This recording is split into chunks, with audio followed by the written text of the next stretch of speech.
Alright, so what we're doing today is we're working on tightening up a pinwheel for an 8230 AMF pin setter, the 6525 version, which has the open pinwheel, as you can see here.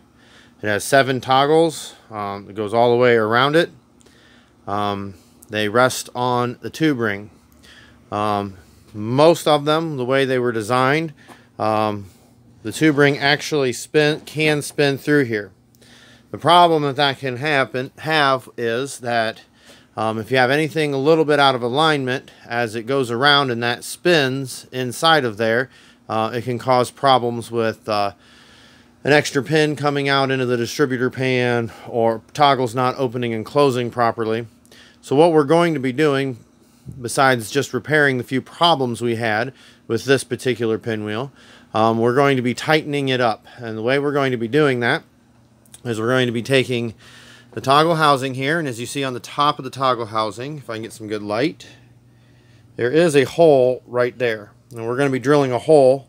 We're going to drill through that hole, through the tube ring. We're going to open up the hole back here so we can slide a bolt up and in, and we're going to tighten this together.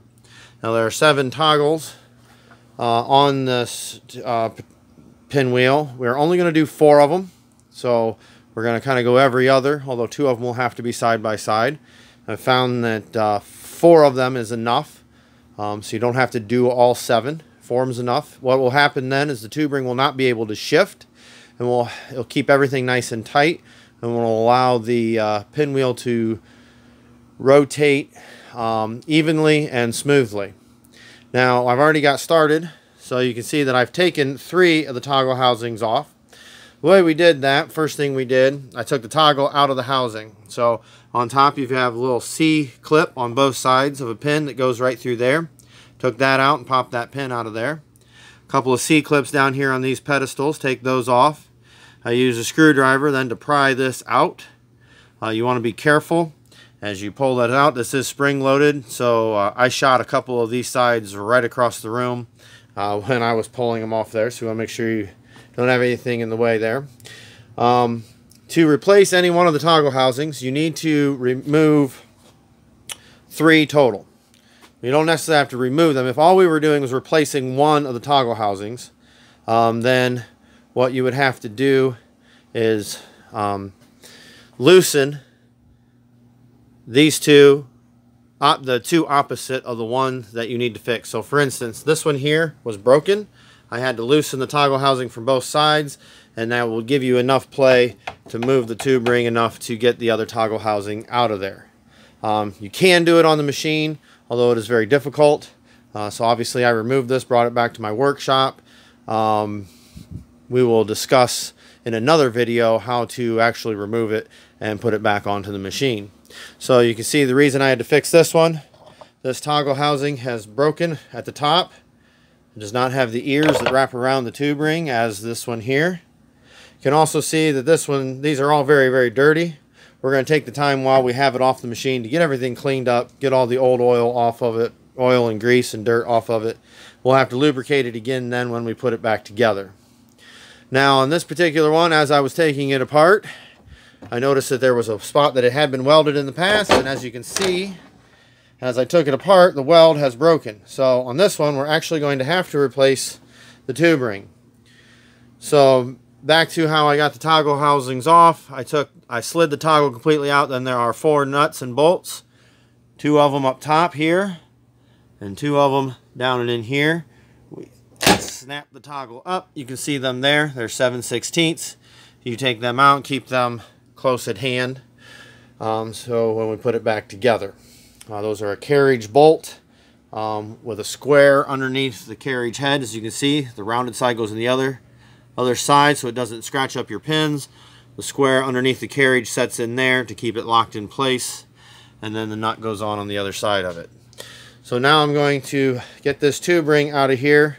We're going to put a new one in, and we'll get to installing the new toggle housing to repair that. And we'll work on tightening it up, and we'll show you how that's done. Okay, so I finished installing the new tube ring and the new toggle housing. Remember to tighten the 4 bolts down tight. I use an impact to get them snug, and then I tighten them by hand. You don't want to over tighten them and risk cracking the housing. But I got the new tubing in. They're all set, ready to go. I've left the toggles out of the housing for now. We'll install them last. Some of the new stuff we're going to be using to tighten and secure the housing to the tube ring, we're going to use this bolt with a nylon lock nut, a couple of lock washers. You can see from the label I got them at Fastenal. They're 1/4 inch hexagonal machine bolts, 20 thread, and they're 1 1/4 inch long. Again with the nylon lock nut.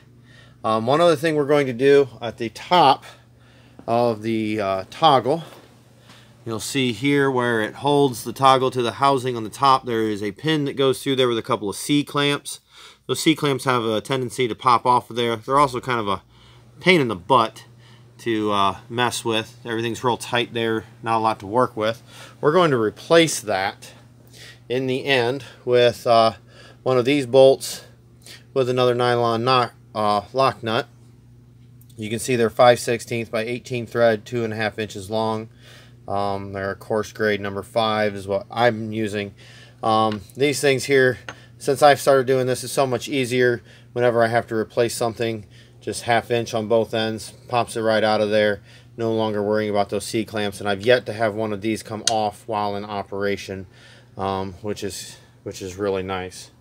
So what we're going to do, we're going to drill a hole right through that hole and all the way through the tube ring. So we gotta be careful when we line this up that we're going straight through. Let me give a little bit. We're gonna go straight down through there, and we're going to go all the way through it. So as you can see, I've drilled my hole. It's gone all the way through there. I used a 1/4 inch drill bit. Now on the bottom side, we are going to use our step bit here in the drill, and we are going to do it on the bottom side here. We're going to take the hole on the bottom side and we're going to open that up with the step bit. We're only going to do it on the bottom side. Our goal is to get it big enough that we are able to get the washer up and in there. Okay, so I've opened up my hole underneath. You can also see that from the little scrapings there, I took a metal filed around the edge of the opening, which is very important. That's the part that's going to be actually running on the rollers on the back end part of the machine. So I'm going to take my bolt and I'm going to have to attach it to the Allen wrench, and I'm going to slide it from the head side up and into there. And on top, up here, we're going to put another washer and the nut. So as you can see here, we now have the bolt up and in. It is up and inside of there. This has gotten already very tight. This will not shift at all. There's no rattle. However, if we move down around over here, we can see there is still some rattle. So we're going to repeat this process. We're going to go every other one. Again, having an odd number of toggle housings. 2 of them are going to have to be side by side. So we're going to do this 4 times total. We're going to put 2 side by side and then skip 1 to do the rest. When we do this, it's going to be easiest if you go ahead and remove the toggle completely out of the housing. That gets it out of the way for your step bit and allows you plenty of room to work. Now sometimes, depending on each one, everyone's a little different. The toggle part that's going to come back up in here, we may have to grind that down just a little bit if it wants to rub up against this here. Some of them do, some of them don't. I don't know why. Maybe they're all machined just a little bit differently. but a little bit of grinding on the back side of the toggle arm right here will take care of that. So now I'm going to pause this and do the rest of them. Okay, so now we have 4 of them attached to the tube ring. You can see that this tube ring now has no play in it whatsoever. There's no wiggle, even if the ones that are not attached, they cannot slide left or right. This will help it run nice and true and straight. You can see at the top here where I've got the bolt that holds it to the tube ring, and then instead of the pin with the 2 seat clips, we put this bolt through, tighten it up here. No need to over tighten it. This here will spin. You put a wrench on it, it'll still spin, and the lock nut stays locked on and stays there. You don't want to over tighten any of this. If you over tighten this here, you can crack the toggle housing. Over tightening this can also crack the toggle housing. So you want this to be snug. You want this to be very snug, but you just want to be careful going down slowly to make sure that you don't break anything. And then like I said, this here you want it up snug to the side, but not so snug that it won't twist. This will turn. So then you get a nice smooth action. Hard to hold that camera and do it. Notice that again I've got bumper on the left side for this one because it's over the solid part. If this was for an even machine, these 2 pieces would be swapped. The spring would be on the left, solid piece would be on the right, and then this bumper then would go onto the right to match up against here. So I have the rest of them to put back together. No need for you to really see that probably.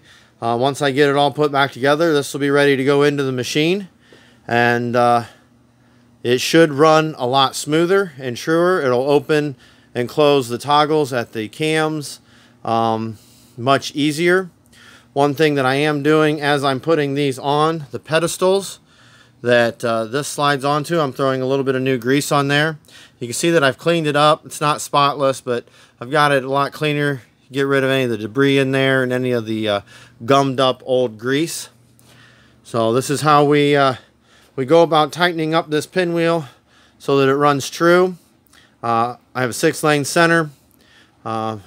Did this about 6 or 7 years ago to all 6 pin setters, and I have reduced my number of issues due to pins falling into the distributor pan by probably 90%.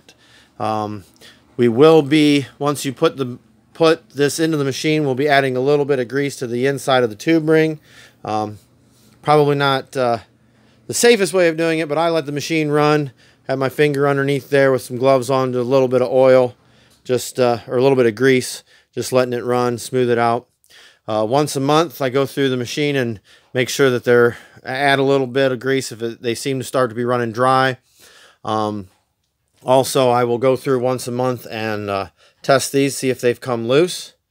You still have the issue that you're always going to have. Every once in a while, a toggle housing is going to crack or break. The nice thing about this, if it happens to be one of them that doesn't have the bolt in it, it's in between 2 that does have a bolt, usually you don't have a problem. Usually the ones holding the bolt will be fine as long as the cracked housing is only up here in the ears. You'll find that it'll still run pretty good. If it happens to be one that has one of these on it, then you will probably need to replace it. You'll notice it by the tube ring, or the pinwheel itself in the machine will vibrate inside and out like this as it runs. And then just taking it off and replacing one of those housings and tightening it back up will take care of that. You're always going to have that problem with an 8230 to some degree, but this eliminates that from happening too often, and certainly takes care of most of the problems that we have with pins not falling into the distributor pan properly due to the pinwheel shifting on that tube ring.